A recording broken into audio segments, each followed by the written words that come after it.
आगे अब हम बात कर लेते हैं पार्ट सी में। एक जो प्रिंसेस स्टेट था भोपाल, भोपाल की पहले हिस्ट्री देख लेते हैं थोड़ी सी। तो 1923 में 1927 दोस्त मोहम्मद खान ने इस्टेब्लिश किया था मॉडर्न भोपाल को। 1818 में एक ट्रीटी हुई थी, that is treaty of Raisen, जो ब्रिटिशर्स और नवाब और बेगम ऑफ भोपाल के बीच में हुई थी। और इसके अकॉर्डिंग अब भोपाल में रूल नवाब या बेगम करेंगे, ठीक है। वो हम हिस्ट्री में देखेंगे कि कौन कौन से नवाब कौन कौन से बेगम्स आती है। तो ट्रीटी ऑफ रायसेन, ठीक है। उसके बाद में 1 June 1949, it is important date. 1 June 1949 Bhopal was merge to India, Bhopal को इंडिया में मर्ज कर लिया गया था during the tenure of Nawab Hamidullah Khan, जब नवाब थे Hamidullah Khan, 1 November 1949। Now come to part C. Part C में भोपाल भी आता था, एक प्रिंसेस स्टेट्स था। कैपिटल थी इसकी इस्लामाबाद या फिर जगदीशपुर इस्लामाबाद, ये एक ही नाम है, नाम चेंज कर दिए। 1947 से 1956 तक जो कैपिटल थी वो भोपाल की यही रही। इसके फर्स्ट सीएम थे डॉक्टर शंकर दयाल शर्मा, ठीक है। Now come to the committees for state reorganisation, ठीक है।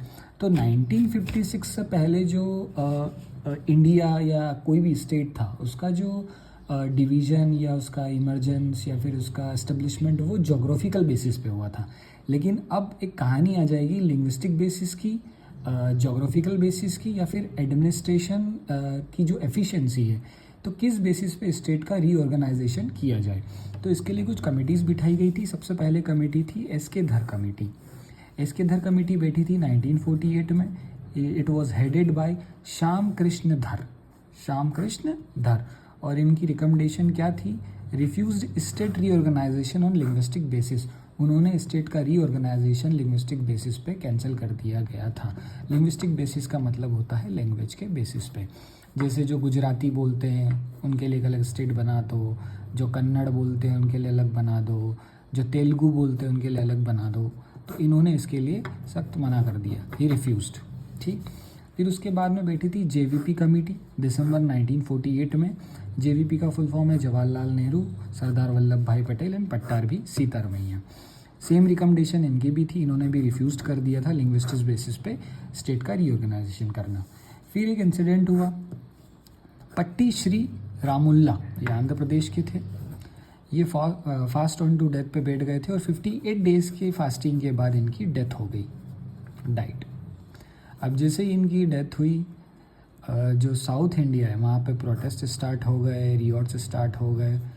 तो इस डर के कारण या इस इंसिडेंट के कारण फिर गवर्नमेंट या लीडर्स ने डिसाइड किया और एक नई कमेटी बनाई जिसका नाम था स्टेट रीऑर्गेनाइजेशन कमीशन, और इसे फैज़ल अली कमीशन भी कहते हैं क्योंकि ये हेड की गई थी, headed by Fazal Ali commission, ठीक है। तो जो स्टेट रीऑर्गेनाइजेशन कमीशन और फजल अली कमीशन ये एस्टेब्लिश हुई थी 29 December 1953। It was headed by Fazal Ali और 2 मेंबर और थे, के.एम. पाणिकर और H.N. कुंजरू। ये पूछा जाता है क्वेश्चन, अधिकतर 2 मार्क में भी आ सकता है, मेंस में और प्री में पूछा जा सकता है कि किसने हेड की थी। The report was submitted on 13 सितंबर 1955। 30 सितंबर 1955 को इन्होंने रिपोर्ट दी। और this was the committee who accepted linguistic basis for the creation of the state. मतलब इन्होंने लैंग्वेज को एक्सेप्ट कर लिया था for the creation of state, मतलब लैंग्वेज के बेसिस पे स्टेट्स बनाए जा सकते हैं। और एक और रिकमेंडेशन दी थी, अबॉलिशन ऑफ 4-फोल्ड क्लासिफिकेशन। जो 4 कैटेगरी हमने प्रीवियसली देखी थी, part A, part B, part C, उनको अबॉलिश कर दिया जाए और 16 स्टेट्स बना दिए जाए और 3 यूटीज़ बना दिए जाए।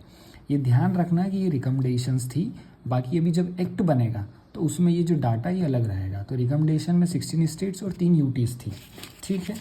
अब इसी स्टेट रीऑर्गेनाइजेशन कमीशन की रिकमेंडेशंस को इम्प्लीमेंट करने के लिए एक एक्ट आया था और इस एक्ट का नाम है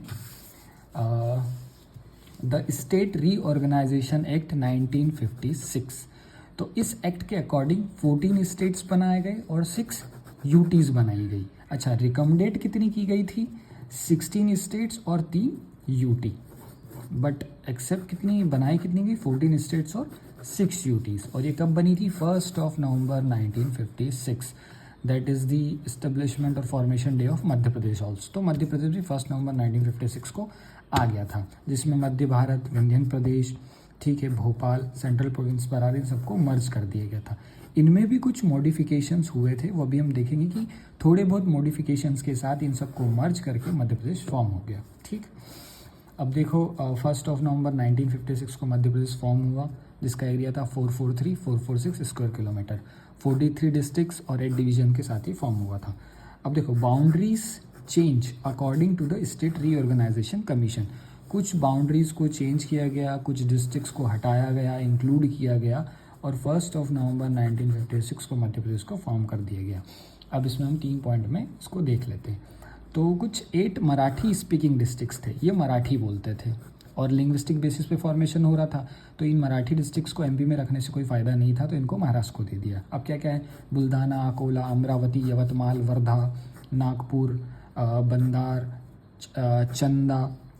सो these 8 speaking districts were given to Maharashtra from part A, और रिमेनिंग पार्ट ए को मध्य प्रदेश में इंक्लूड कर लिया गया। अब देखो पार्ट बी में क्या हुआ, जो सुनील टप्पा भानपुरा तहसील ऑफ मंदसौर डिस्ट्रिक्ट की भानपुरा तहसील का जो सुनील टप्पा था वो राजस्थान को दे दिया, और सिरोंज तहसील जो राजस्थान की थी वो विदिशा में इंक्लूड कर ली गई।